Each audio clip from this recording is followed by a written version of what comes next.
Salah seorang raja Damaskus saat itu ingin menikahi mahramnya atau wanita yang tidak halal untuk ia nikahi.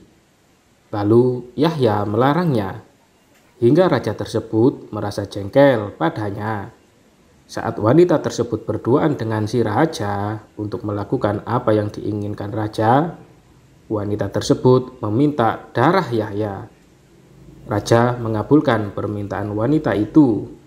Ia kemudian mengirim seseorang untuk membunuhnya. Ia kemudian datang dengan membawa kepala dan darah Yahya dalam sebuah baskom.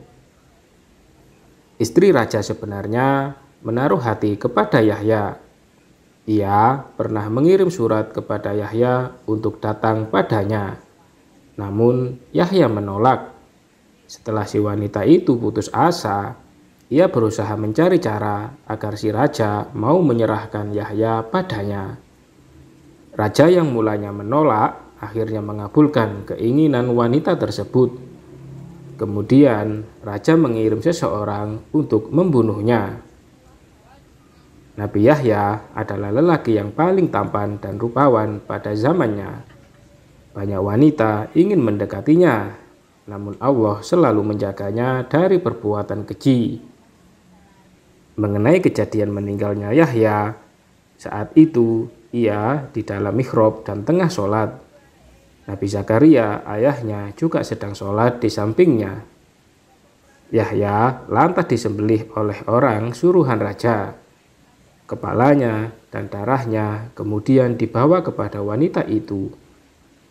Nabi Zakaria tidak berbuat apa-apa karena Nabi Zakaria sedang khusyuk dengan sholatnya.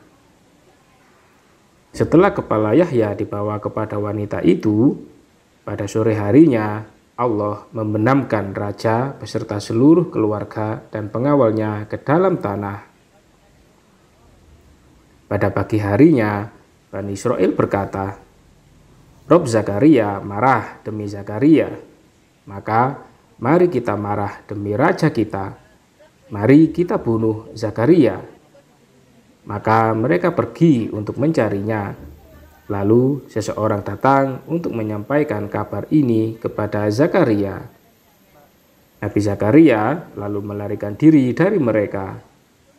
Iblis berada di depan mereka, menunjukkan kemana Nabi Zakaria lari. Saat Zakaria sudah khawatir tidak bisa melarikan diri lagi, dia melihat sebuah pohon yang memanggilnya. Pohon itu membelah diri, lalu Zakaria masuk ke dalamnya. Iblis datang lalu menarik ujung surban Zakaria. Pohon itu menyatu kembali hingga ujung surban Zakaria berada di luar pohon.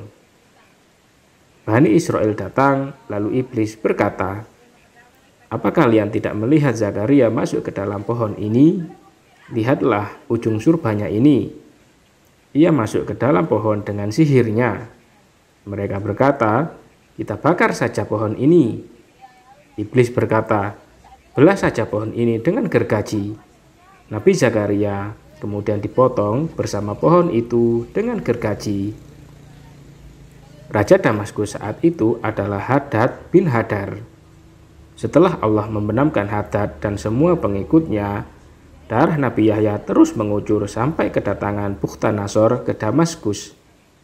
Lalu Bukhtanasor membunuh 75.000 orang Bani Israel di atas darah itu. Kemudian darah Yahya berhenti mengucur lagi. Wallahu a'lam bishawab.